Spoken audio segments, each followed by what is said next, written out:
amigos! Sejam todos muito bem-vindos, professora da Escola Sabatina. Estamos iniciando uma nova lição, um novo guia de estudos sobre o livro de Daniel. Iremos iniciar então o ano de 2020 estudando a vida e as profecias de Daniel. Essa lição foi escrita pelo pastor Elias Brasil.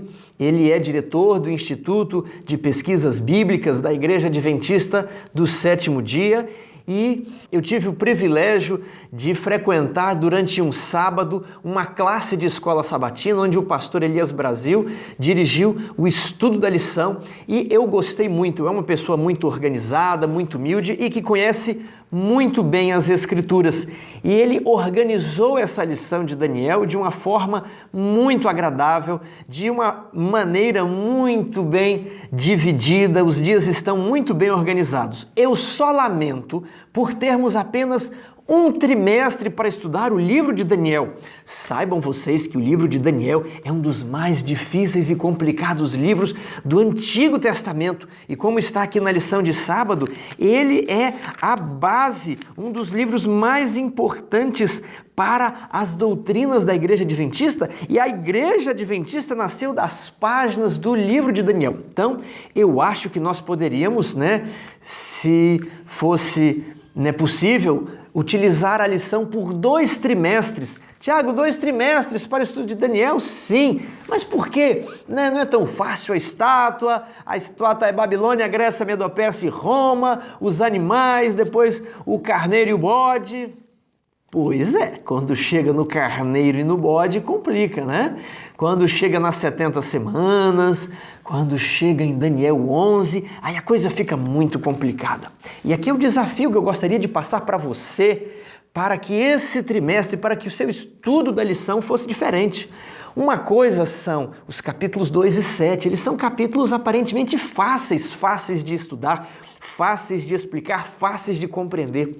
Mas quando nós vamos para o capítulo 8, para o chifre pequeno do capítulo 8, para a contaminação do santuário, e isso envolve princípio de ano, o capítulo 11 de Daniel, saiba você que há críticos mordazes da interpretação adventista. Já gostaria de começar o primeiro vídeo dizendo: há críticas fortes sobre a interpretação adventista. E se você quer compreender o livro de Daniel, você precisa conhecer estas críticas, estar apto, ser capaz de oferecer uma objeção bíblica, uma objeção à altura, uma objeção que afaste as dúvidas, e para isso você precisa crescer no livro de Daniel.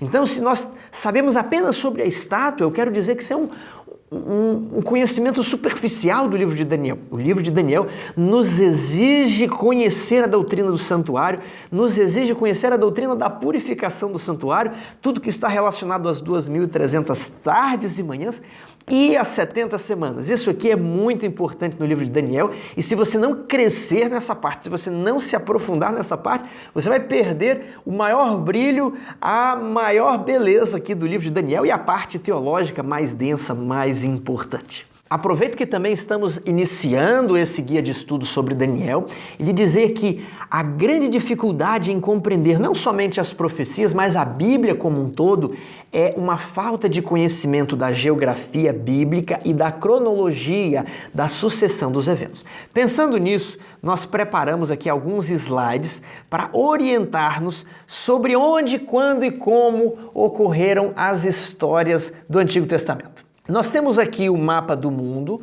com a divisão política dos países atuais e agora nesse círculo vermelho temos as terras onde se passaram as histórias bíblicas. Vamos aproximar. Temos ali o Oriente Médio e nesse círculo ao lado eu selecionei uma parte da Europa, a Itália e a Grécia, porque essas são nações que estarão dentro das profecias de Daniel. Então todas as histórias do Antigo Testamento e as referências, elas se passam exatamente aí. Não são muitos lugares, são poucos lugares. Então, com um pouquinho de esforço, nós conseguiremos nos localizar. Veja agora esse mapa que está sem as divisões políticas atuais, ele está bem mais simplificado, apenas alguns países. Eu vou agora retirar esses países. Temos agora apenas Israel, né, a divisão política atual de Israel, e temos aqui o Egito, o Irã, onde é o Irã atualmente, né, o Iraque, aqui a Turquia, a Grécia e a Itália. Eu selecionei essas nações atuais para servirem de referências a nações importantes da época de Daniel. Hoje não temos nações, né? Temos países. Na época lá de Daniel nós falamos nações por causa do critério étnico que unia os povos de um mesmo local. Então ali onde era o Egito, é hoje o Egito também, né? Temos ali os reinos de Judá e os reinos de Israel, reino do sul e reino do norte. Isso aqui complica a vida de muita gente, né? Mas quando fala Israel é só o reino do norte, Judá é o reino do sul. As nações foram divididas ali por ocasião do rei Roboão no ano 931. Onde hoje é o Iraque, ali ao norte temos a Síria e a Babilônia bem na região do Iraque. E onde hoje é o Irã funcionava a Medopérsia. Ali na região da Anatólia, onde hoje é a Turquia, temos a Lídia. A Lídia é uma nação que não aparece muito, mas ela aparece aí no Antigo Testamento. Temos ali a Macedônia, onde hoje é a Grécia, né? Temos o Império Macedônico, Filipe da Macedônia, Alexandre da Macedônia. Falamos Império Grego, né? Mas na verdade os macedônios exerciam ali uma proeminência sobre as cidades gregas no período. E onde é a Itália hoje era a sede do Império Romano. Há outras 3 pequenas nações que nós precisamos conhecer, e elas vão aparecer apenas ali no capítulo 11 de Daniel, se não estou enganado, mas elas aparecem bastante no contexto do povo de Israel no Antigo Testamento. São elas Amon, Moabe e Edom. Esse Edom, ele é o irmão de Isaac, né, filho de Abraão, e Amon e Moabe são filhos de Ló. Então veja ali, Abraão e Ló, eles praticamente povoaram ali essa terra, marcaram uma presença muito forte. Agora, vamos fazer a nossa linha do tempo. Temos aqui o ano 31 depois de Cristo, a morte de Jesus. Temos aqui 2020 depois de Cristo e temos também aproximadamente ali 4.000 antes de Cristo, que foi o ano da criação. Avançando um pouquinho no tempo, 2344 a.C., dilúvio. Aí vai diminuindo, né? Vai diminuindo até chegar no nascimento de Jesus, depois aumenta até os nossos dias. Então temos o Êxodo, 1445, Davi e Salomão em torno do ano 1000. Temos agora 605, invasão de Jerusalém. Daniel vai para o cativeiro em 605. Tem uma data importante para o nosso estudo da lição. Temos também 444, Esdras e Neemias. Eu coloquei essa data, já que acabamos de estudar o livro de Esdras e Neemias, para nos situarmos. Então temos aqui, a vida de Daniel. Daniel não foi contemporâneo de Esdras e Neemias, né? Talvez quando ele era velho, Esdras estava quase nascendo. Mas temos esse período aí da vida de Daniel e um período maior, que é o período que é abrangido pelas profecias de Daniel, desde Babilônia até a volta de Jesus. Então temos aí a lição do primeiro trimestre de 2020, abrangendo o livro de Daniel, a sua vida, que é a parte aramaica do livro, e as suas profecias. Vamos começar aqui pela parte de sábado. Nossa igreja nasceu das páginas do livro de Daniel e então ele coloca 5 pressupostos para você estudar esse livro. Por que eu estou falando isso aqui? Porque isso aqui é um esboço de cada um dos 5 dias. Aí você começa, domingo é um, né? Segundo ponto é segunda, terça, quarta e quinta, por aí vai. Então vamos ter essa visão panorâmica. Ele colocou aqui na parte de sábado os pressupostos que ele entende ser importantes para o estudo do livro de Daniel. Eu lamento aqui que o princípio de ano é um ponto atacado e nós deveríamos estudar aqui pelo menos uma semana as bases, os fundamentos, as objeções do princípio de ano. Aí o tempo de um trimestre acaba sendo curto, então está posto. Mas nós gostaríamos de fazer vídeos bônus aqui para tratar destes assuntos teológicos, proféticos específicos. Qual é a nossa dificuldade? É o tempo. Gostaríamos de ter feito mais vídeos bônus na lição de Esdras, mas o tempo não nos permitiu. Eu gostaria de avisar a todos vocês que eu e minha família iremos nos ausentar durante o mês de março do Brasil. Então eu vou precisar de adiantar os vídeos das últimas lições e me esforçar para conseguir gravar os vídeos bônus, que há muito material no livro de Daniel, mas muito material mesmo. A problemática do chifre pequeno, a questão do princípio de ano, a purificação do santuário. Aliás, a contaminação do santuário, quem contaminou o santuário, né, foram os nossos pecados ou o chifre pequeno, o próprio capítulo de Daniel 11, os períodos proféticos. Então, há muito material e que Deus nos ajude aqui. Gostaria de pedir que vocês orassem pelo canal, pelo projeto, para que Deus nos ajude a conseguir gravar, estudar, fazer os roteiros e publicar os vídeos a tempo aí para o enriquecimento espiritual de todos nós. Então, vamos aqui para a parte de domingo. Cristo, o centro do livro de Daniel. Você já ouviu aquela história de que, para que vocês vão ficar estudando datas, números, profecias, aqui com a calculadora? O importante é levar as pessoas a Cristo. As doutrinas não são importantes. Já ouviu isso? Porque vocês estão aqui no grupo de WhatsApp discutindo se esse evento final é antes daquele outro, se aqui é a profecia das 70 semanas, qual é o rei, quem é Dario, quem é Artaxerxes, se o decreto foi publicado por Ciro ou por Artaxerxes.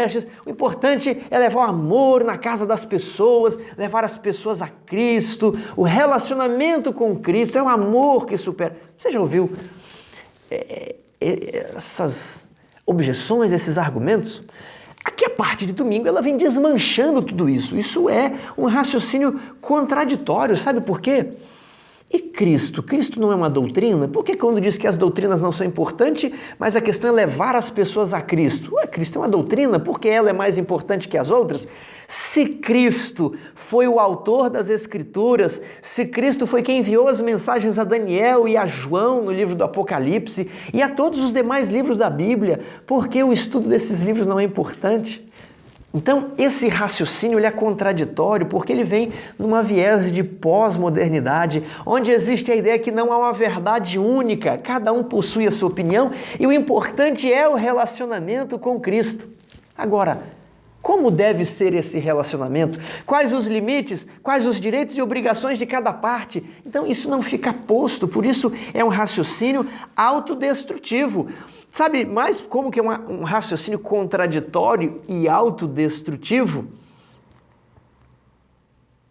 Se não existe uma verdade única, se toda a verdade é relativa, essa frase também é relativa, né? Essa frase pode não ser verdadeira, porque não existe uma verdade absoluta, então isso também não pode ser uma verdade absoluta.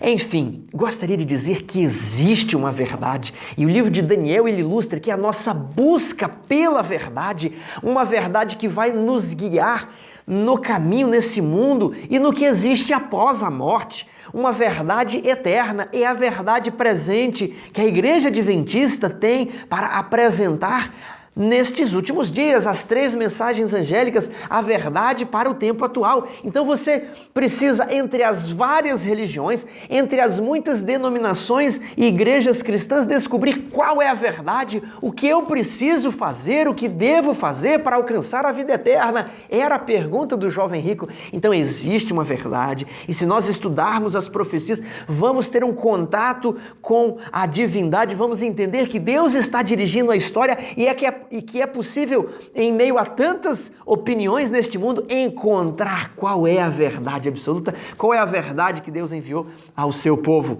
Parte de domingo, então, Cristo é o centro do livro de Daniel. Acompanhe aí a nossa tabela. Veja só. Capítulo 1, a experiência de Daniel é um paralelo com a experiência de Cristo, porque assim como Daniel foi enviado para viver em uma outra cidade estranha, Jesus também saiu do céu para viver em nosso planeta. Capítulo 2, Cristo é a pedra que substituirá todos os reinos terrestres. Capítulo 3, Cristo está com os que sofrem na fornalha ardente. Ele está com aqueles que estão passando aflição. Capítulo 4, Cristo é quem eleva e remove os reis. A experiência de Nabucodonosor e o seu orgulho. Capítulo 5, a queda de Babilônia literal. É um prenúncio da queda de Babilônia espiritual, quando Cristo destruirá Satanás e seus anjos. Cristo está em todos os capítulos. 6. Daniel foi acusado falsamente e o governante não o livrou. Assim também falsas testemunhas acusaram a Cristo e Pilatos, ficou indeciso, não livrou um homem inocente que a lei diz que ele deveria livrar uma pessoa inocente da condenação. Capítulo 7, Jesus é o Messias recebendo o reino e o domínio. Capítulo 8, Jesus é o sacerdote do santuário celestial. Capítulo 9, Cristo é a vítima do sacrifício que confirma a nova aliança.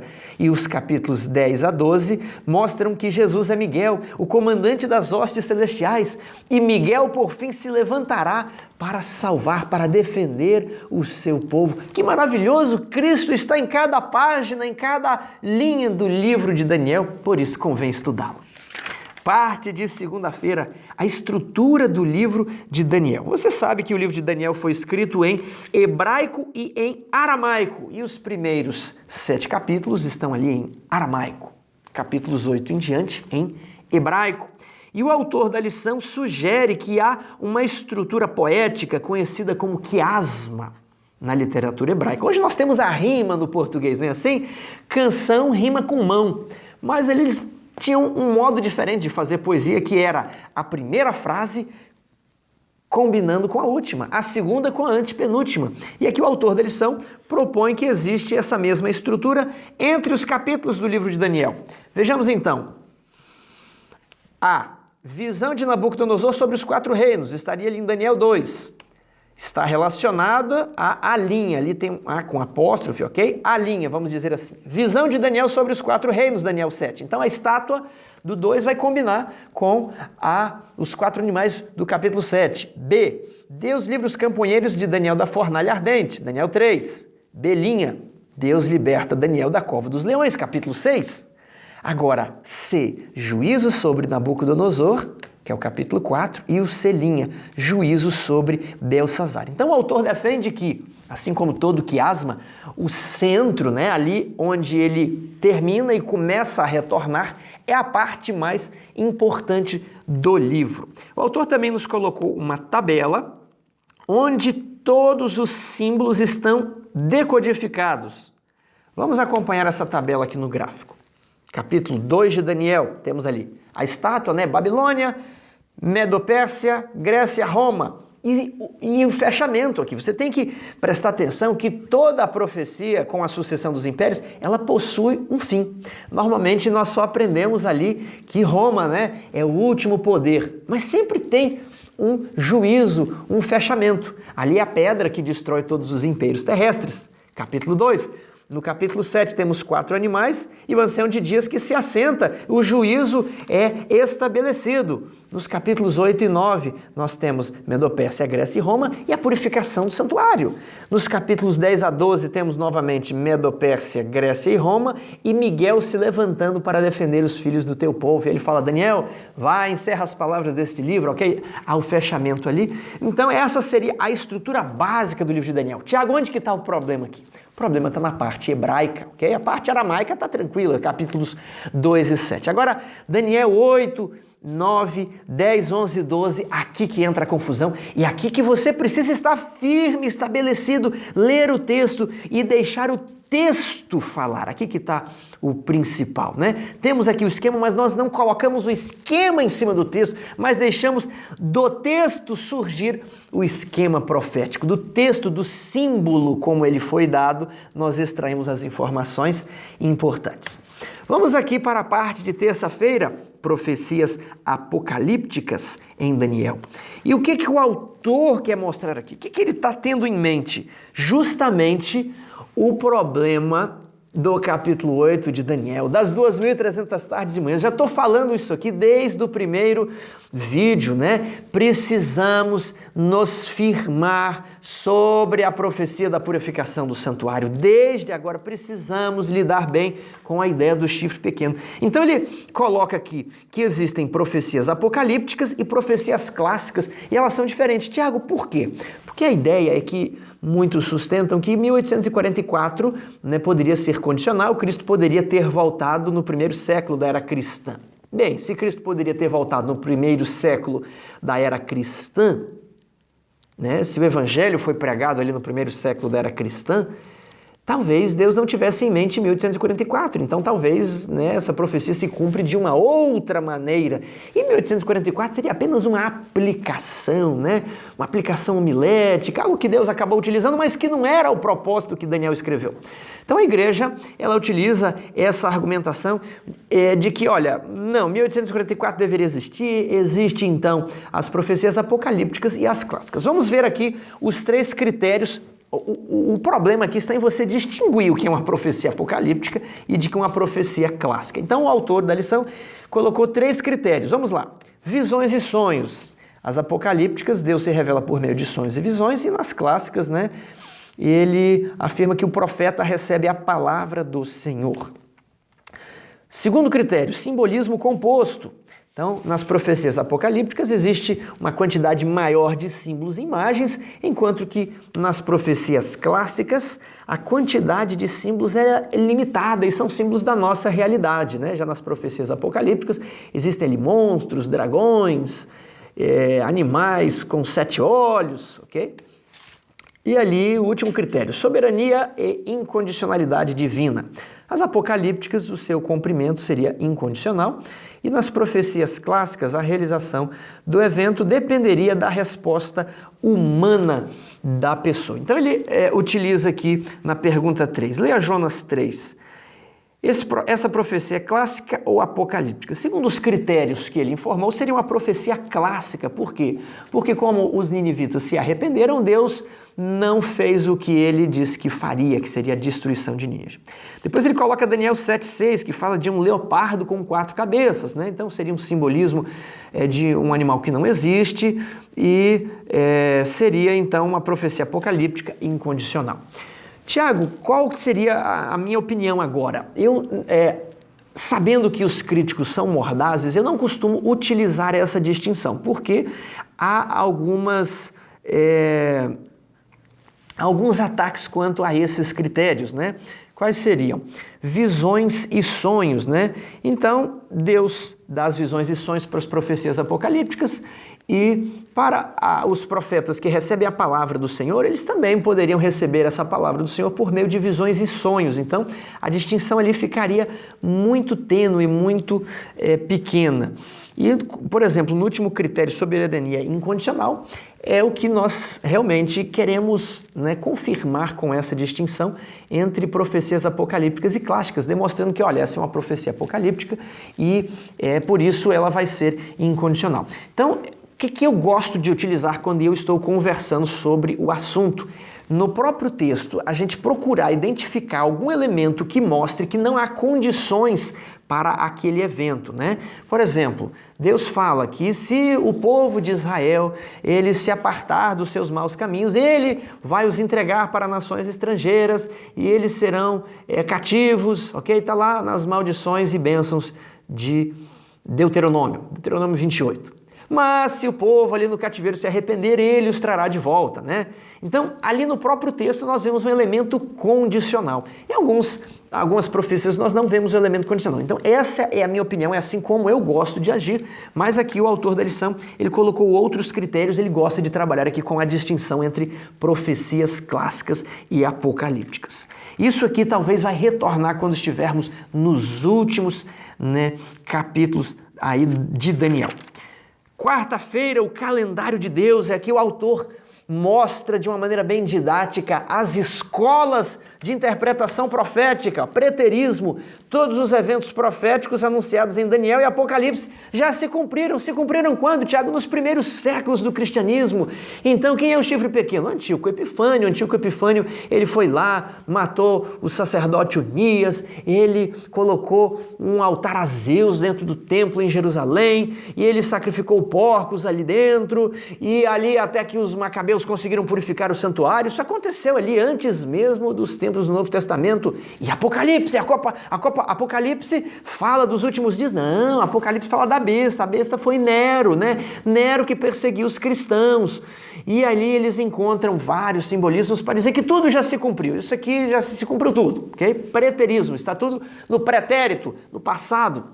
Agora existe uma outra escola de interpretação oposta a essa escola. É o futurismo.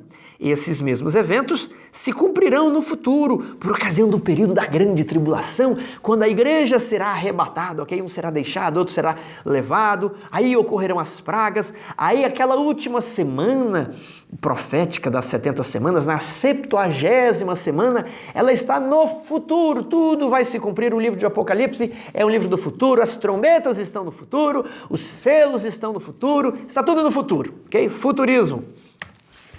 Idealismo, isso aqui para mim é perverso, viu?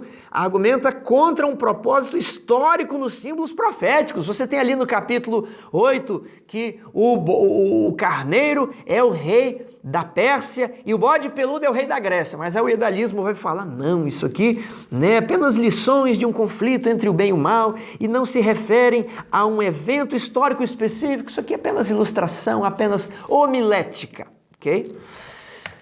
Historicismo. Defende que as profecias revelam uma linha histórica ininterrupta desde os dias do profeta até o fim. Isso aqui é a escola de interpretação que o Adventismo defende, e não é porque o Adventismo fala, essa aqui é a mais bonita, não, porque isso aqui decorre do texto bíblico. Ele fala aqui, as 7 igrejas. Quando que é a primeira igreja? Aqui é a primeira igreja do tempo que o apóstolo estava escrevendo, a igreja de Éfeso. Quando que é a última igreja? Bem, a última igreja deve ser a última igreja de Jesus voltar. E ali então você coloca um início e um fim, e você então começa a encontrar, por meio da leitura do texto bíblico, um cumprimento histórico para as profecias. É assim com os 7 selos, com as 7 trombetas e assim com os impérios de Daniel. Se o império, quando Daniel fala, tu és a cabeça de ouro, é o primeiro, é Babilônia, e se nós vemos que os pés de barro foram destruídos ali quando a pedra pega nos pés e destrói toda a estátua, nós entendemos que os pés de barro são os últimos reinos que estarão neste mundo. Então tem que ser nos nossos dias, porque estamos logo antes da volta de Jesus. E ali tudo no meio você vai fazendo a sequência dos impérios. É assim que nós estudamos historicismo. E eu gostaria de aproveitar e indicar um canal para vocês, que é um canal feito para defender a linha do historicismo e está fazendo um curso de Apocalipse brilhante ali. O canal se chama História na Profecia. O link vai aparecer aqui em cima, você clica e se inscreva lá também. E se inscreva aqui no canal, ok? Inscreva e ative as notificações. Muitas pessoas veem os vídeos da lição e depois perguntam, eu não recebi o vídeo. Por que você não recebeu o vídeo? Talvez não está inscrito e nem clicou na figura do sino e disse assim, eu quero receber todos os vídeos do Adventismo Vivo. Aproveite e faça isso, ok? Vamos aqui para o princípio de ano. É uma outra estrutura importante. Números 14 e 34. Segundo o número dos dias em que espiastes a terra, 40 dias, cada dia representando um ano, levareis sobre vós as vossas iniquidades. 40 anos e tereis experiência do meu desagrado. Quando que Deus falou isso aqui? Quando os espias demoraram 40 anos para espiar a terra, para verificar ali as fraquezas da terra de Canaã, e voltaram e falaram, não vai ter como, não vamos conseguir, vamos voltar para o Egito. Aí Deus se desagradou disso tudo aí e falou, olha, como castigo, vocês falaram que não tem como, então vocês que não acreditam vão ficar 40 anos no deserto. Um dia por um ano. Cada dia que ficaram ali vendo e disseram que não tem como, vão ficar agora 40 anos vagueando no deserto. Temos também o texto de Ezequiel 4, 5 e 6. Porque eu te dei os anos da sua iniquidade, segundo o número dos dias, 390 dias. Levará sobre ti a iniquidade da casa de Israel. Então o profeta deveria ficar deitado ali por uma quantidade de dias. Quantos dias? A quantidade de anos que Israel estava praticando a maldade. Então veja que aqui é o contrário em Ezequiel. Aqui os anos, eles são transformados em dias. Então, nós temos esses dois versos, um que mostra uma equivalência entre o dia e o ano, e o outro entre o ano e dia. Tiago, mas o que isso tem a ver com o livro de Daniel? Isso aqui está lá no livro de Números, está lá no livro de Ezequiel. Ezequiel já é contemporâneo de Daniel, né? E aqui em Números nós temos um princípio. Mas isso aqui é uma das principais críticas, e nós vamos gravar um vídeo especial. Esse vai ser um dos primeiros, falando sobre o princípio dia-ano. E a explicação que nós vamos dar, nós garantimos que ela é sólida e ela é capaz de derrubar qualquer objeção que seja feita aí com relação ao princípio dia-ano. Finalmente chegamos à quinta-feira. Qual é a relevância de Daniel nos dias de hoje? Primeiro ponto, Deus está no controle. Deus, ele estava no controle dos exilados, dos jovens que perderam a família e foram para a Babilônia. Deus sabia que haveria uma prova sobre alimentação, mas Deus deixou um pouco o fogo da aflição provar Daniel e seus amigos, porque eles saberiam que eles sairiam como o ouro refinado. Deus estava com a prova de Daniel, que eles seriam mortos no capítulo 2. Deus estava com os seus amigos quando foram lançados na fornalha ardente. Deus estava em todas as crises, porque crise vai, crise vem, para mostrar quem é quem. E Deus, ele tem um livramento, mas ele quer provar a sua fé. Crise vai, crise vem, para mostrar quem é quem, para que Deus revele às vezes para você mesmo o tamanho da sua fé. Às vezes você falha e Deus fala, olha, eu tinha uma saída, eu tinha um escape para você, da próxima vez confie em mim. Então, Deus está no controle, assim como ele estava no controle da vida de Davi, de Abraão, de Daniel, de José no Egito. Ponto 2, Deus é o Senhor da história. Deus, ele constitui os presidentes. Deus, ele eleva os reis e Deus remove os reis dos seus tronos. Não é a esperteza de Alexandre o Grande que lhe deu o império. Foi Deus que falou, eu vou dar para você. Eu vou dar o império. Foi Deus que estava diante das vitórias de Davi. Foi Deus que estava diante de todas as vitórias do povo de Israel. Mas Deus também diz, agora não, agora vocês não vão ganhar. Quando Deus falou para a Síria, não, vocês não vão entrar em Jerusalém, não vou deixar. E um anjo sai do céu e atrapalha ali os planos do rei da Assíria. Então Deus, ele dirige todos os eventos. E ele dirige os eventos na União Europeia hoje. Deus, ele diz se vai haver ou não vai haver o Brexit, que seria a saída do Reino Unido da União Europeia. Deus diz quem é que vai ganhar as eleições nos Estados Unidos. Deus é o soberano, ele está controlando tudo. Nós estamos aqui apenas contemplando os eventos, ok? Nós estamos como espectadores, confiando no Deus que vai nos livrar. Terceiro ponto, Deus apresenta um exemplo e uma missão para o seu povo no templo do fim. Qual é a missão? Daniel, uma pessoa que teve a vida íntegra, uma vida consagrada, uma vida de santidade, uma vida de pureza. E ele espera que o povo de Deus no tempo do fim seja puro. Seja puro quando? Agora, na época de facilidade? Não, na época das dificuldades, na época da grande tribulação, na época em que teremos de enfrentar a besta e a sua imagem, ok? E se você então não está conseguindo acompanhar os homens a pé, como fará para acompanhar os homens que estão correndo a cavalo? Se tens medo em terra de paz, o que farás na enchente do Jordão, diz o profeta. Meu amigo, o preparo tem que ser feito agora, porque as coisas vão ficar piores se você não está sendo fiel ao sábado hoje, se está chegando atrasado na sexta-feira, se está deixando os pensamentos fluírem livremente para assuntos do dia da semana, se você está transgredindo o 7º mandamento, o 4º mandamento. O que você vai fazer quando vier o decreto dominical, quando vier a marca da besta? Então o preparo ele é feito hoje, o povo de Deus tem uma missão de manter a pureza, isso nós vemos na parte histórica do livro de Daniel. Agora na parte profética, nós temos uma missão de anunciar que chegou a hora do seu juízo.